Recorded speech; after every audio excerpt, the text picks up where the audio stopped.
안녕하세요. 저는 60대 초반에 이제 막 할머니가 된 사람입니다. 예쁜 손녀의 할머니가 되고 보니 제가 자식을 낳아 기를 때보다 더 애틋하고 더 예쁘게 느껴지더라고요. 제가 아이를 낳았을 때는 멋모르고 곁에서 상세히 알려줄 사람도 없어 허둥지둥 거리느라 정신 없었거든요. 실수도 많고 아이 붙들고 울기도 많이 울고 원망도 많이 했었답니다. 친정 어머니가 안 계신 자리가 그럴 때 어찌나 크게 느껴지는지 서러운 마음이 들었거든요. 저를 낳아주신 엄마는 제가 3살이 되던 해에 지병으로 돌아가셨다고 들었습니다. 엄마가 돌아가시고 아버지는 저를 혼자 키우시면서 외가 식구들과도 연락을 끊으셨다 하더라고요. 아버지 말로는 아무것도 없는 것들이 너 핑계로 드나들면서 어찌나 뜯어가려는지 내가 살 수 있었어야지 라고 했지만 아버지도 딱히 부유한 형편은 아니었던 것 같습니다. 학교에 가보니 아이들이 어찌나 고운 옷을 입고 오는지 창피해서 학교에 가기 싫었을 정도였거든요. 저희 반에 공주 드레스 같은 원피스를 입고 오는 아이가 하나 있었는데 그저 그 아이 곁에서 노는 것만으로 만족스러워 같이 어울렸습니다. 저는 그런 옷을 못 입어도 그 곁에서 보는 것만으로도 저까지 예뻐지는 기분이 들었거든요. 다행히도 그 친구도 저를 좋아해 주었고요. 그래서 같이 학교를 마치고 교문을 나서는데 그 친구 어머니가 기다리시더라고요. 씩씩하게 인사를 하고 웃는 얼굴로 바라본 그 친구의 어머니는 저를 위아래로 훑어보며 같은 반이니? 그래 가라 하고 그 친구를 휙 잡아 끌더니 너 친구 없어? 왜 저런 애랑 놀아 지저분하게. 저런 애랑 놀지 마 라고 하더라고요. 그때 받은 충격이 어찌나 셌던지 집으로 가는 길에 얼마나 울었는지 모릅니다. 그때 입은 옷이 제 옷 중에 가장 좋은 옷이었거든요. 초등학교 6학년짜리가 나름 열심히 챙겨 입은 옷인데 그 정성을 몰라주고 그런 취급을 하다니. 그 다음날부터 그 친구와 저는 놀지 않았습니다. 그 친구는 아무렇지 않은 척 다가왔지만 저는 모른 척하고 말을 하지 않았습니다. 그렇게라도 자존심을 지키고 싶었거든요. 저는 반에서 제일 공부를 잘했지만 그냥 엄마 없는 애로 불렸습니다. 걔 있잖아, 엄마 없는 애. 매일 100점 맞는 애가 저였죠. 덧붙는 말은 친엄마는 죽고 새엄마는 동생만 데리고 이혼했대 였죠. 그런 수군거림은 아무리 들어도 익숙해지지 않았습니다. 들을 때마다 아프고 욱신거리더라고요. 새엄마는 좋은 분이셨습니다. 저를 처음 만난 건 제가 5살쯤 되었을 때였습니다. 어떤 일이 있었는지는 모르겠지만 갑자기 나타나서 이제부터 같이 살 거야. 새엄마라고 불러. 라는 아버지의 말과 함께 등장을 하셨죠. 하얀 피부에 웃는 모습이 예쁜 사람이라 어린 마음에도 좋았던 것 같습니다. 새엄마는 음식도 잘하고 옷도 예쁘게 입혀주셨습니다. 아빠가 대충 챙기던 밥을 먹다 새엄마가 챙겨주는 간식까지 빠짐없이 먹다 보니 살도 오르고 키도 갑자기 훌쩍 컸을 정도였죠. 사과를 깎아도 토끼 모양으로 깎아주고 옷을 입혀도 잣으로 옷에 꽃을 달아주셨거든요. 그런 새엄마를 안 좋아할 수가 없었습니다. 게다가 새엄마 뱃속에는 제 동생이 자라고 있었기에 새엄마는 저에게 천사 같은 사람이었습니다. 매일 혼자 집을 지키던 저는 엄마랑 동생이 생기면 좋겠다는 생각을 매일 했었거든요. 하늘나라에 먼저 간 엄마가 저를 위해 한 번에 보내주셨다고 생각했습니다. 아버지는 그런 새엄마에게 잘해주었습니다. 처음에는 잘해주는 것처럼 보이더라고요. 동생이 태어나고 저는 새엄마를 도와 동생 돌보는 일도 열심히 했습니다. 동생이 아장아장 걷고 말도 하는 모습이 너무 예뻐서 매일 학교 끝나면 집으로 달려가 동생과 놀았습니다. 그때는 엄마 없는 애로 불리지도 않았기에 학교 친구들과 놀 수도 있었지만 저는 동생을 보러 부지런히 집으로 갔습니다. 그런데 어느 날부터인가 아버지는 일도 나가지 않고 집에 있더니 술을 마시기 시작했습니다. 새엄마는 그런 아버지를 위해 여러 요리들을 해 가져다 주셨죠. 아버지는 그 음식들을 안주 삼아 점점 더 많은 술을 마시기 시작했습니다. 그러더니 새엄마를 향해 술병을 던지더군요. 야, 너 집 잘 산다며? 가서 돈 좀 가져와. 이제 애까지 낳고 이렇게 사는데 너희 집이라고 뭐 방법 있겠냐? 가서 돈 가져와. 여태까지 내가 벌어다 준 돈으로 먹고 살았으면 저도 이제 뭐라도 해와야지. 라며 소리를 지르면서요. 던져진 소주병은 깨져 여기저기 튀었고 동생의 이마와 손등에는 그 파편이 튀었는지 피가 흘렀습니다. 새엄마는 깜짝 놀라 동생을 데리고 달려나갔고 저는 술에 취한 아버지와 깨진 파편이 널브러진 집에 남게 되었습니다. 몇 시간 뒤 이마와 손에 붕대를 감은 동생을 안고 나타난 새엄마는 아버지와 소리치며 싸우시더라고요. 그 과정에서 집안 물건들은 다 부서졌고 옷가지들은 다 찢어졌습니다. 새엄마는 아버지에게 맞기도 하고 동생은 큰 소리로 울었습니다. 저와 부둥켜 안고 부들부들 떨면서 울었죠. 그렇게 며칠을 싸우던 아버지와 새엄마는 새엄마가 짐을 싸서 나가면서 더 이상 싸우지 않게 되었습니다. 어떤 아저씨들이 와서 아버지를 겁을 주며 새엄마의 짐을 차에 실었고 동생은 새엄마 품에 안겨 차에 올라탔습니다. 저는 그런 동생을 보며 우는 것밖에 할 수가 없었죠. 고작 11살이었으니까요. 새엄마가 그렇게 떠나기 전날 밤 제게 연미야, 새엄마가 미안해. 그런데 연미까지 데리고 갈 수가 없어. 그래도 연주는 연미 동생이니까 보고 싶으면 아빠한테 만나게 해달라고 해. 알았지? 라고 하셨거든요. 6살밖에 안 된 동생에게 집 주소를 적어주며 언니 보고 싶으면 편지해. 글씨 모르겠으면 점이라도 찍어서 보내. 그러면 언니가 연주가 쓴 줄 알게. 라고 집 주소를 적어 보냈지만 편지는 단 한 번도 오지 않았습니다.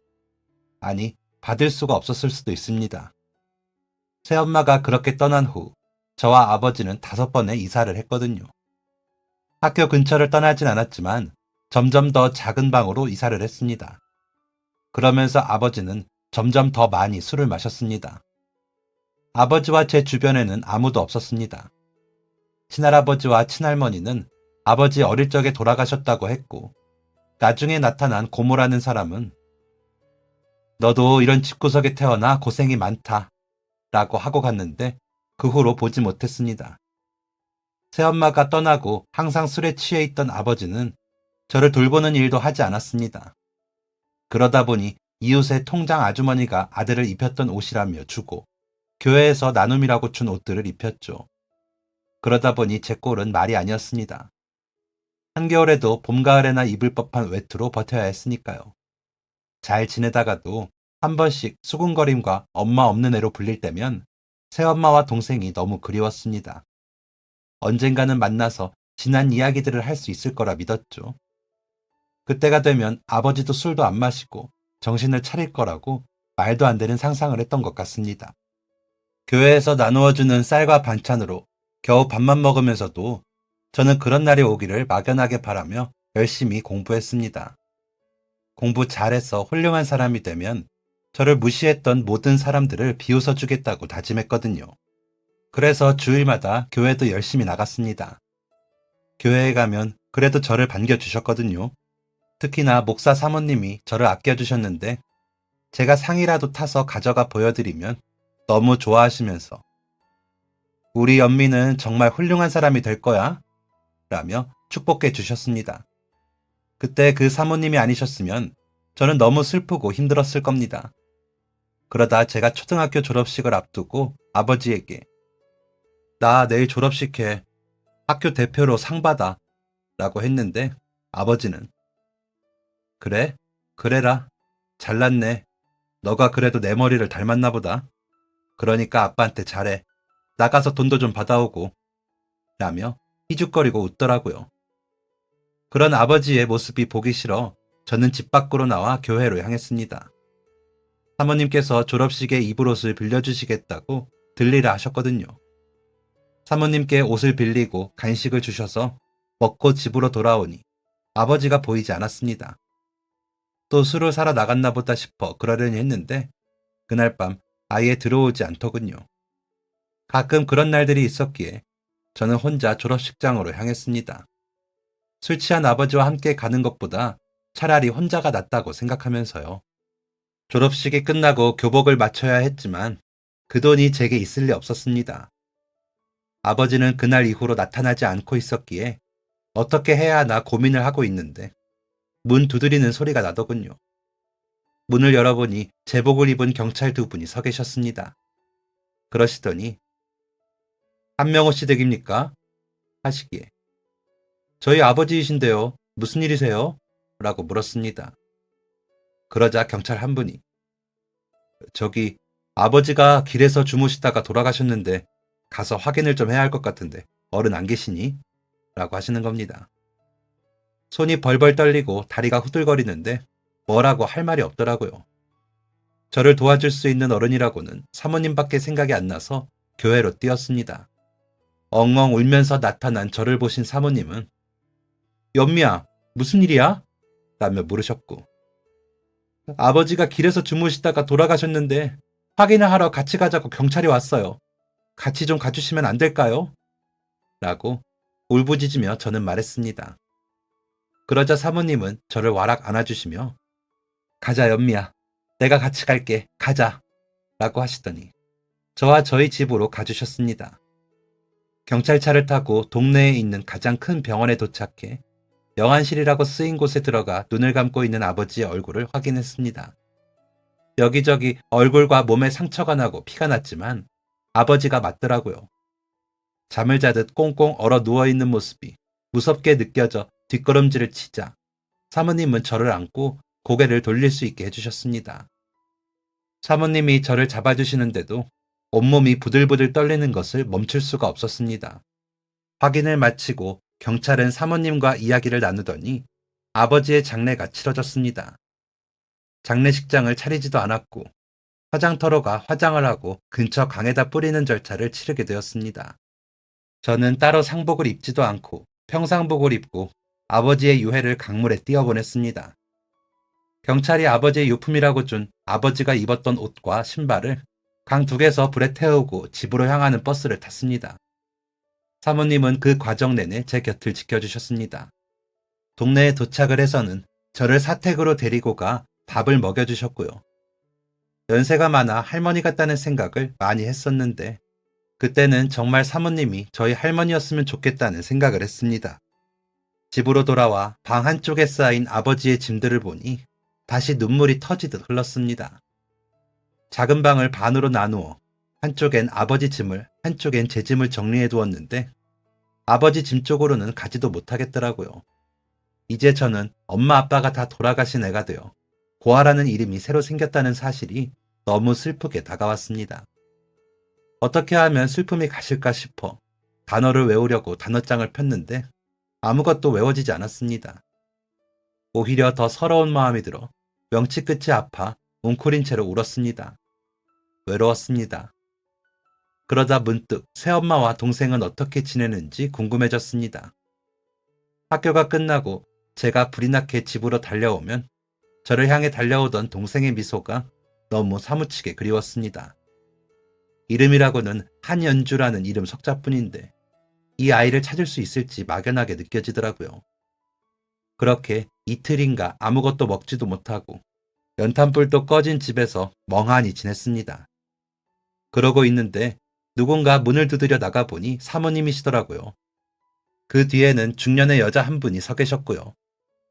제가 어리둥절해 바라보니 사모님께서 연미야 인사해. 내가 잘 아는 교인이셔.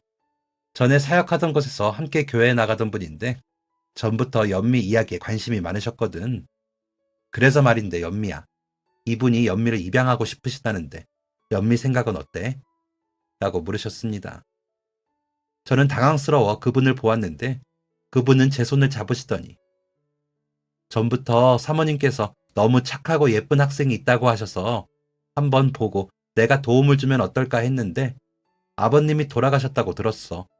그래서 아예 우리 집으로 데리고 오는 건 어떨까 생각이 들어서 이렇게 찾아왔어.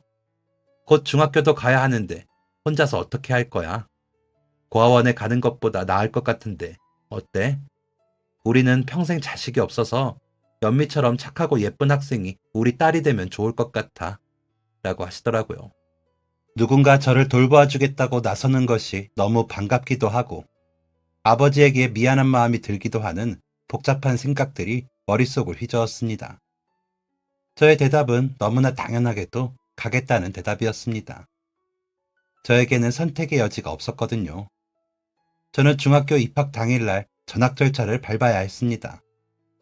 교문을 빠져나오면서 저는 더 이상 엄마 없는 애로 불리지 않아도 된다는 사실에 안도하기도 했던 것 같습니다.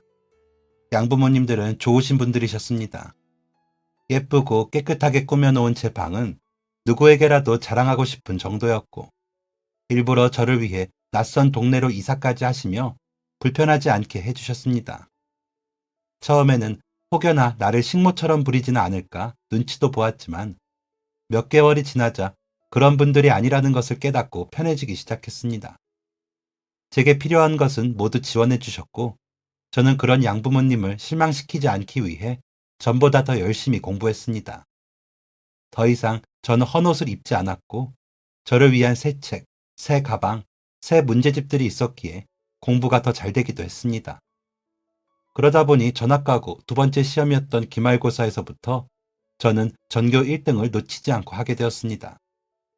양어머니는 너무나 환히 웃으시면서 엄마는 우리 연미가 너무 자랑스러워. 어쩜 이렇게 예쁜 아이를 만나게 해주셨을까?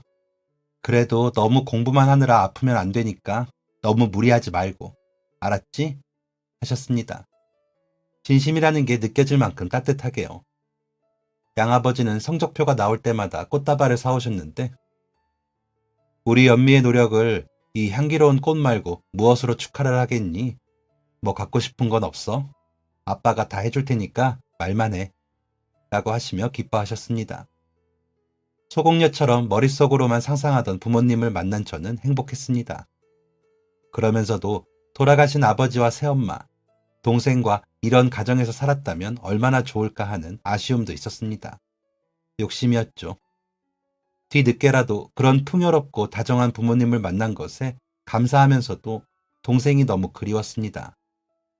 피부치에 대한 애틋함을 느끼지 못했던 제가 처음으로 느껴본 피부치라는 존재였기에 그런 건지 그 애착이 상당했던 것 같습니다. 저를 향해 언니! 하고 달려와 안기던 그 작은 아이가 저는 너무나 그리웠습니다. 제 무릎에 올라앉아 책을 읽어달라 조르고 함께 그림을 그리며 놀던 그때가 제게는 가장 행복한 어린 시절이었으니까요. 하지만 그 아이를 어떻게 찾아야 할지 엄두도 나지 않았습니다. 새엄마가 어디로 갔는지도 모르고 동생이 편지를 썼는지도 모르니까요. 동생만한 아이가 지나가면 눈을 떼지 못하고 보기도 했습니다.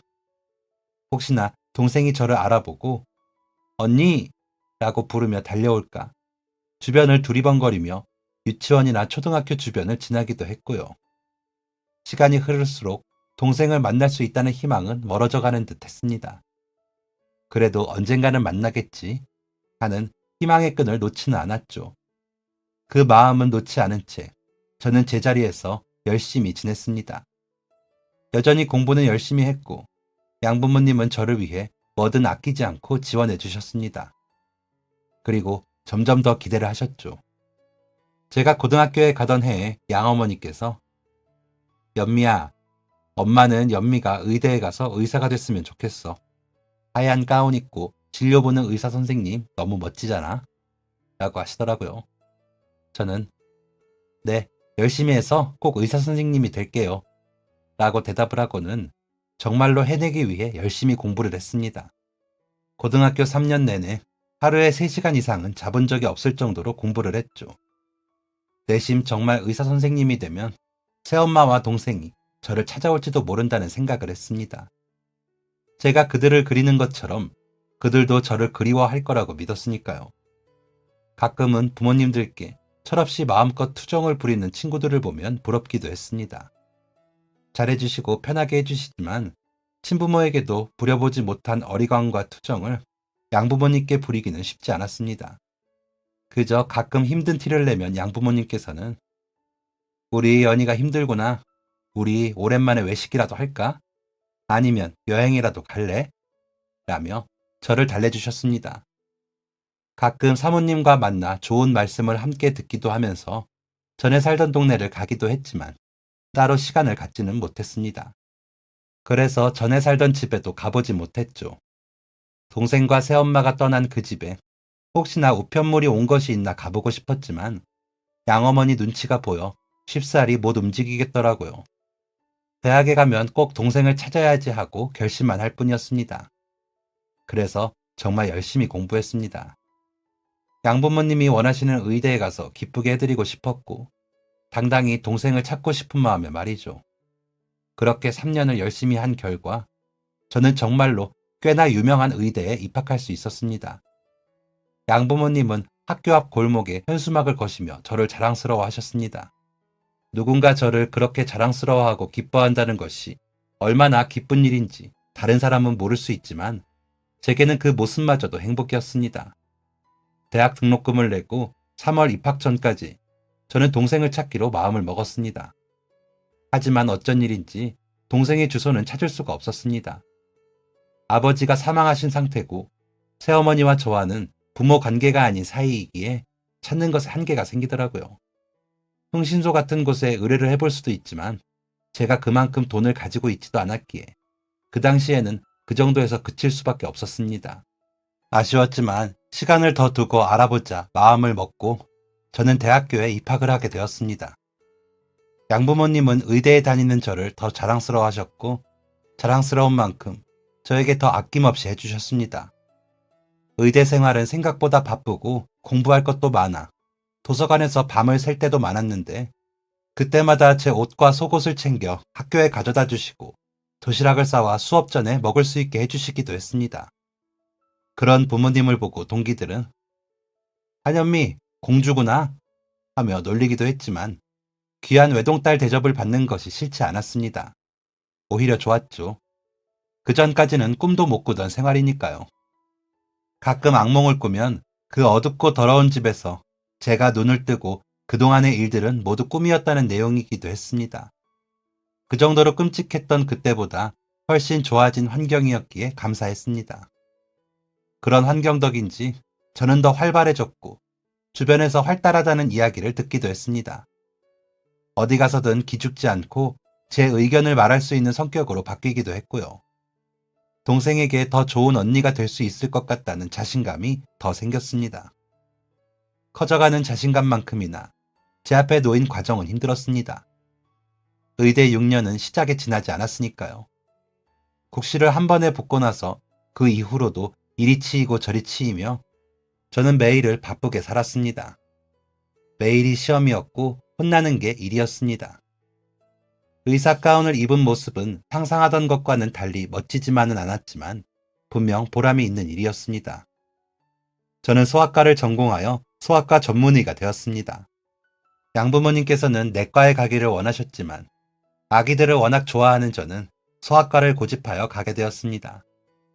그때 처음으로 양부모님 앞에서 고집을 부려본 것 같습니다. 고집이라고 해봤자 저는 아이들 낫게 해주면서 살고 싶어요 라는 말 한마디였지만 양부모님께서는 연미 생각에 그러면 그렇게 해. 엄마랑 아빠는 다 좋아 라고 하실 뿐이었습니다. 펠로우가 될 때까지 연애는커녕 소개팅도 제대로 못 해봤지만 결혼을 할 생각은 없었는데 양어머니께서 나 아는 사람이 선자리를 물어보네. 한번 나가서 얼굴이라도 볼래? 우리 집 사정은 미리 이야기했대. 라고 하시는데 이분들이 뭐가 부족해서 이렇게 애를 태우고 눈치를 보시나 싶어 나가기로 했습니다. 작은 회사를 운영한다는 남자는 집안에 의사 하나쯤 있으면 좋다고 어른들이 만나보라고 하셔서 나왔습니다. 생각보다 미인이시네요. 라며 멋쩍게 웃더라고요. 그래서 입양된 아이들은 코가 둘이거나 눈이 하나여야 하나요? 라고 물으니 아니 그게 아니고요. 기분이 상하셨다면 죄송합니다. 라면서 사과를 하더군요. 사과를 하는 그 모습이 나쁜 사람 같지는 않아 그저 시간이나 때울 요량으로 편하게 대화를 했습니다. 특정 주제가 있는 것은 아니었지만 생각보다 대화가 잘 통했고 학교 다닐 때 공부는 잘 못했다는 그 남자는 의외로 상식이 많아 이런저런 주제의 대화를 잘 이끌어갔습니다. 그 사람과 하는 대화가 재미가 있다고 느껴서인지 다음에 또 보자는 그 남자의 말에 그러자고 답을 했죠. 그렇게 몇 번 만나다가 양가에서 결혼을 추진하셨고 저는 소아과를 개원해 주신다는 약속을 받고 결혼을 하게 되었습니다. 양부모님은 우리가 개원해줘도 되는데 그쪽 집에서 자꾸 입양 이야기를 하면서 혼수를 세게 부르기에 내가 병원해달라고 했어. 우리 연미가 어디가 빠져서. 연미야, 앞으로도 기죽지 말고 당당하게 해. 알았지? 엄마 아빠는 무조건 우리 연미 편이야. 알지? 라며 제 마음이 다칠까 달래주시느라 애를 쓰셨습니다. 남편은 어차피 다 알고 결혼했는데 뭐가 문제야. 당신이 입이 2개야, 팔이 4개야. 우리 부모님 하시는 말은 그냥 흘려들어. 본인 아들이 부족한 결혼이라는 거 아셔서 괜히 저러시는 거니까. 조금 지나면 안 그러실걸? 우리 형수도 처음 시집 올 때만 그랬어. 라고 하더라고요. 남편 말대로 제가 임신을 하고 나자 시어머님은 언제 그러셨냐는 듯이 우리 의사 며느리라며 입에 침이 마르도록 칭찬을 하셨습니다. 제가 입에 맞아 하는 반찬은 꼭 한 통씩 싸서 보내셔야 직성이 풀리시기도 했고요.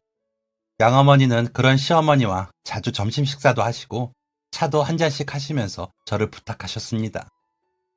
정말 어느 친정 어머니에 견주어도 부족함이 없으신 분이셨습니다. 제 결혼식 날 양부모님은 식이 끝나도록 눈물을 흘리셨고 청첩장에 아버지 성과 제 성이 다른 것을 본 친구들은 아버지만 새아버지인 줄 알 정도였습니다.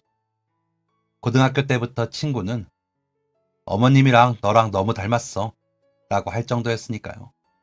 양어머니는 두고두고 그 말을 말씀하시며 좋아하셨습니다. 그런 양부모님께 너무 감사했고 행복했습니다. 제가 받는 사랑이 너무 넘치고 있다는 걸 충분히 느낄 정도였으니까요.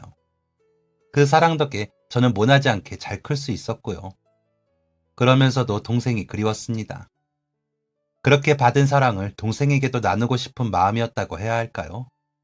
하지만 결혼을 하고 개원을 하고 아이를 임신을 하는 과정에서 동생을 찾아 나서기란 쉽지 않았습니다. 아이를 낳은 지 3개월 만에 저는 다시 병원으로 나가야 했고 아이가 2돌을 갓 넘겼을 때쯤 양아버지가 당뇨로 인한 쇼크로 병원에 입원하시면서 저는 또 정신이 없어졌습니다. 양어머니께서 살뜰히 살피시기는 했지만 과가 달라도 의사라는 딸이 아버지를 무심하게 대할 수는 없더라고요. 당뇨 수치가 생각보다 높은 데다가 나이가 노령기에 접어드시는 시기셨기에 강도 높은 관리가 필요하기도 했고요. 다행히도 양아버지는 성실하고 착실한 환자셨습니다. 주치의가 제 대학 선배님이셨기에 더 열심히 의사 선생님의 지시를 따르신다며 내가 우리 연미 덕에 이렇게 무사한 거지. 우리 연미 아니었으면 아빠는 벌써 큰일 났을 거야. 고마워 딸. 이라고 하시는 분이셨으니까요. 양어머니는 그 말씀에 맞장구를 치시며 이래서 집안에 의사가 있어야 해. 진짜 우리가 딸 하나는 잘 두었죠. 그런데 연미야, 너무 피곤한 거 아니야? 얼른 들어가 쉬어. 라고 하시면서 제 걱정을 하셨습니다.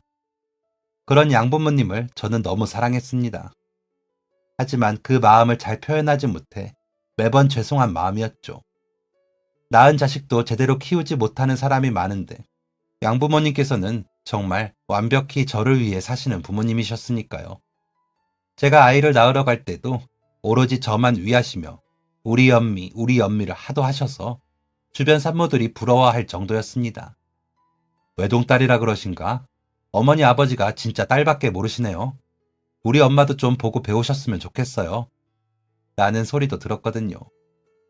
양아버지는 아이도 보지 않으시고 제게 오셔서는 아이고 우리 딸 얼굴 상한 것 봐라. 고생했다. 고생했다. 하시면서 제 손을 잡으셨거든요. 양어머니는 아이를 보고 오셔서는 우리 연미랑 쏙 빼닮았다. 너무 예뻐. 너무 예뻐.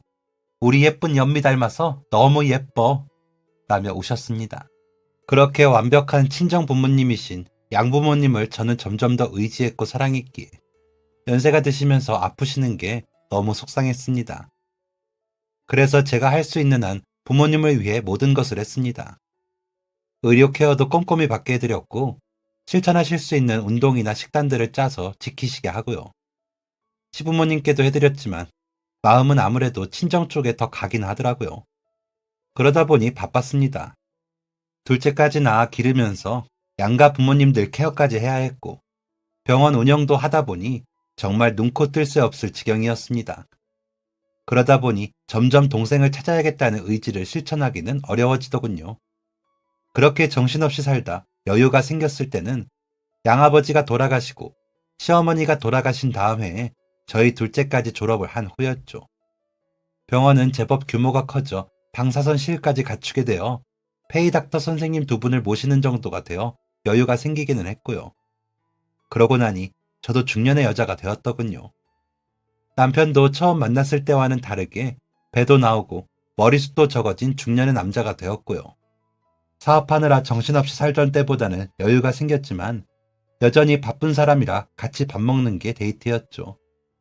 아이들은 바쁘다는 핑계로 해준 것도 없는데 잘 자라주어 제자리에서 제 역할을 다 해주고 있었고요. 그렇게 마음의 여유를 조금 찾자 다시 동생 생각이 났습니다. 이제는 못 찾는 건가 싶은 마음에 조바심이나 광고라도 내야 하나 싶은 마음이 들었죠. 하지만 어린 시절 같이 찍은 사진도 없고 그 아이에 대해 아는 거라곤 새어머니 이름과 이마와 손등에 난 상처뿐이라 어떻게 찾아야 하나 고민만 하고 있었습니다. 이런저런 생각들이 깊어 제가 주의를 기울이지 못했는지 화장실에 가다가 넘어지고 말았습니다. 모두가 퇴근한 후라 바닥 청소를 하시느라 거품을 풀어놓으신 걸 제가 못 보고 들어가다 그런 것이었죠. 다행히 주변을 잡고 미끄러져 크게 다치지는 않아 일어나 옷을 터는데 어머나 괜찮으세요? 죄송합니다. 안내문을 붙이고 했어야 했는데 제가 마음이 급해서 죄송합니다. 라며 청소하시는 분이 오셔서 머리를 조아리시며 인사를 하시더라고요. 그래서 아닙니다. 제가 딴 생각하느라 못 보고 들어오면서 그랬어요. 괜찮습니다. 하고 웃고 있는데 한현주 씨 무슨 일이에요? 라며 관리하시는 직급으로 보이는 분이 들어오시더라고요. 한현주? 연주? 하고 그분의 얼굴을 보니 이마에 작은 상처가 보이더라고요. 그래서 혹시 어머님 성함이 어떻게 되세요? 라고 물으니 네? 무슨 일로 그러시는데요? 라고 되묻기 혹시 홍숙희가 어머님 성함 아니세요? 라고 되물었습니다. 그러자 그분의 눈이 동그랗게 커지더니 어떻게 하셨어요? 라며 떨리는 목소리로 답을 하더군요. 나 연미 언니야. 연주야, 언니 못 알아보겠어? 라고 손을 잡았습니다. 그제야 동그래진 눈에는 눈물이 그렁그렁해지더니 연미 언니? 엄마가 말하던 그 언니요? 제가 기억이 나세요? 라며 묻더군요. 그럼 기억이 나지. 왜 안 나? 언니가 너랑 헤어질 때 주소 써주면서 편지하라고 했던 말 기억 안 나? 이마의 상처도 아버지가 라고 하자 연주는 그 자리에 주저앉아 엉엉 울기 시작했습니다. 한참을 울던 연주는 엄마가 돌아가시기 전에 언니 이야기 많이 했어요. 언니 찾으라고. 아빠랑 그렇게 헤어지고 엄마도 고생 많이 하셨어요. 라며 눈물을 닦더군요. 주변에 눈들이 있으니 일 다 마치면 병원으로 와. 기다릴게. 하고는 제 진료실에서 동생을 기다렸습니다. 기다리는 동안 가슴이 뛰는 게 터질 것 같다는 말이 딱 맞더군요. 남편에게는 미리 전화를 해서 아무래도 동생을 찾은 것 같아. 맞나 확인을 해봐야 하고 맞다면 이야기 좀 나누어야 해서 늦을 것 같아요. 라고 했더니 뭐? 동생? 갑자기? 어디서? 라고 물어 나중에 다시 말하기로 하고 전화를 끊고 동생을 기다렸습니다. 한참을 기다리고서야 동생은 저를 만나러 올 수가 있었습니다. 매일 이렇게 끝나는 건 아니고 오늘처럼 대청소 있는 날만 이래. 오래 기다렸죠? 라며 들어오는데 동생이 어릴 적 멋쩍으면 짖는 표정이 엿보이더라고요. 그리고 손을 잡으며 보았더니 손등의 상처는 이마보다 더 선명히 보였습니다. 상처를 살피니 동생은 웃더라고요. 언니, 이렇게 보는 모습이 기억나는 것 같아. 학교 끝나고 나랑 놀아준다고 헐레벌떡 뛰어오고 그랬잖아. 그런 건 기억나. 하면서 씁쓸한 표정을 짓더라고요. 아버지는 그러고 정신 좀 차리셨나 봐. 언니 공부해서 의사 선생님 된 게 잘 지내셔? 라고 묻기에 너랑 엄마 그렇게 가고 나서 몇 년을 술만 드시더니 길에서 주무시다 돌아가셨어. 나 중학교 가던 해에. 다행히도 평소에 날 돌봐주시던 교회 목사 사모님이 양부모님을 소개해 주셔서 입양을 가서 잘 지냈지. 그 덕에 이렇게 의사도 되고 라고 했더니 동생은 또다시 펑펑 울더라고요. 한참을 울더니 엄마가 참 남자 복이 없어. 아버지랑 헤어지고 얼마간은 외갓집에 살았어. 나도 그때 알았지만 외갓집이 형편이 좀 좋더라고. 그런데 나랑 엄마랑 얼마나 구박받았나 몰라. 외할아버지가 가서 나 죽어오라고 매일 소리 지르고 엄마는 안 된다고 울고 삼촌들은 정말 나 어디 보내려고 알아보고 그래서 엄마가 나 데리고 나와서 식당에서 일하면서 먹고 자고 했는데 거기서 만난 남자랑 또 살림 차렸다가 헤어지고 외갓집 갔다가 또 나왔다가 또 다른 남자랑 살림 차리고 그랬어. 그러다 외할아버지 돌아가셨다고 그래서 갔는데 삼촌들이 재산 다 나누고 엄마는 빈손으로 쫓겨났지. 그 후로는 또 남자 만나고 헤어지고 그렇게 맞아서 헤어지면서도 남자를 또 만나더라. 그러다가 병에 걸려서는 언니 이야기하면서 찾으라고, 언니니까 찾으라고 라며 동생은 울었습니다. 그때가 내 나이 20살이 넘어서인데 내가 배운 것도 없고 언니 이름밖에 모르고 엄마가 살림 차리면서 혼인신고도 몇 번인가 해서 아버지가 몇 번을 바뀌고 그래서 못 찾겠더라고. 내가 못 찾은 건지 엄마가 언니한테 많이 미안했어요. 그렇게 두고 와서 엄마가 벌 받는 것 같다고. 언니가 엄마 엄청 따르고 나도 잘 봐주고 그랬는데 그 어린 걸 놓고 와서 미안했다고. 라는 동생의 말을 듣는데 저도 눈물이 났습니다. 새엄마가 동생과 가고 혼자 술에 취한 아버지를 보던 그 공포스러운 그때의 기분이 다시 떠올랐거든요. 동생은 눈물을 닦더니 언니 혼자 힘들었겠다 하기에 양부모님 만나기 전까지는 힘들었지. 아버지는 술만 마시느라 나를 돌보질 않으셨으니까. 그런데 양부모님이 정말 나를 위해 뭐든 다 해주시는 분들이었어. 어머니는 지금도 그러시고 아버지는 몇 해 전에 돌아가셨어. 좋은 양부모님 덕에 시집도 잘 가서 남편도 좋은 사람이고 아이도 잘 컸어. 너는? 이라고 묻자 난 결혼도 안 했어. 엄마 보고 너무 지겨워서 연애도 안 하고 혼자 살았어. 그런데도 먹고 살기 어렵더라. 어릴 때 하도 전학 다니고 그래서 그런가 공부도 잘 못했어. 그러다 보니 배운 것도 없고 이 일 저 일 하면서 먹고 사는 거야. 진짜 언니한테 너무 부끄럽다. 언니는 너무 잘 살았는데 나는 이게 뭐야? 하면서 고개를 숙이더라고요. 그런 동생의 손을 잡으면서 지금부터라도 뭐 하고 싶은지 잘 생각해봐. 언니가 도와줄게. 언니가 완전히 책임은 못 져도 도와줄 수는 있어. 라고 했습니다. 동생은 그러자 언니가 왜 나를 도와줘? 각자 그냥 살던 것처럼 살다가 이렇게 얼굴 보면 되지. 언니 이렇게 찾은 것만 해도 나는 좋아. 내가 세상 천지에 의지할 데가 하나도 없었는데 언니 찾은 것만 해도 그게 어디야? 라며 다시 눈물을 닦더라고요. 그러더니 아 맞다. 언니 유전자 검사인지 그것도 해보자. 확실하게. 이러다 아니면 어떻게 해? 라며 웃더라고요. 저는 동생이 확실하다고 확신을 했지만 그래도 동생과 확실히 형제간이라는 증명서를 남기고 싶기도 했습니다. 호적도 정리를 해야 했지만 일단 그게 제일 확실해 보이기도 했고요. 그래서 머리카락과 입안 세포를 채취해 담아 의뢰를 맡겼습니다. 그리고는 결과가 나오는 대로 확인을 하고는 먼저 저희 양어머니께 인사를 시켰습니다. 그간의 일들을 미리 말씀을 드렸더니 만나고 싶다고 하시더라고요. 그러더니 우리 연미 동생이면 내 딸이나 진배 없지. 앞으로 친정엄마 그리우면 와서 놀다 가요. 내가 우리 연미 잘할 때 이야기 해줄게요. 라며 손을 잡고 이야기를 해주시더라고요. 동생은 그런 양어머니 손을 잡고 울면서 감사합니다. 감사합니다. 하더라고요. 남편과 아이들은 갑작스러운 처제와 이모의 등장에 놀란 눈치였지만 제가 간간히 이야기했던지라 반겨주었습니다. 동생은 제 가족들을 만나보더니 언니가 생각보다 더 잘 지내서 내가 마음이 너무 좋다. 언니, 내가 언니한테 피해 안 끼치게 더 잘 살도록 노력해볼게. 라며 또 눈물을 흘리더라고요. 그런 동생에게 거봐, 언니는 잘 지내. 그러니까 너가 도움이 필요하면 언제든지 말해. 언니가 도울 수 있을 만큼 도울게.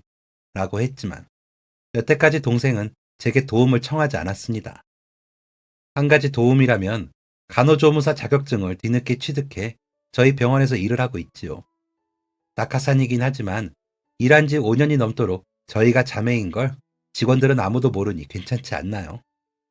동생이 일한 이후로 병원 분위기가 더 좋아졌다는 이야기가 들리는 것으로 보아 제가 도움을 받는 쪽인 건 확실합니다. 비록 함께 자란 어린 시절은 짧았지만 그리워한 시간이 길어서인지 함께하는 시간이 즐겁기만 합니다.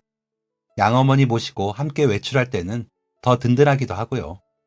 남편은 그렇게 그리던 동생을 찾은 후로 제 얼굴이 더 환해졌다며 좋아하더라고요. 아이들은 이제는 이모 선물도 챙기기도 하면서 잘 지내주어 고마울 따름입니다. 동생은 못다한 이모 노릇한다고 이것저것 챙겨줘서 제가 할 일이 없을 정도이고요. 이렇게 가족이라는 존재는 마음을 채우는 사람들인가 봅니다. 더 나이가 들면서 그 채워짐이 더해지겠지요. 그렇게 서로를 채우고 따뜻하게 기대어 살다 떠나고 싶은 게 요즘 제 바람입니다. 욕심일까요?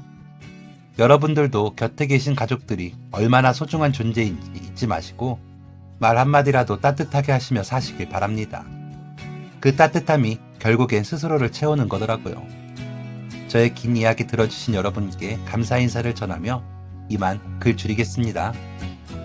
지금까지 사연 들어주셔서 감사합니다. 사연이 재밌으셨다면 구독과 좋아요를 눌러주세요. 감사합니다. 안녕히 계세요.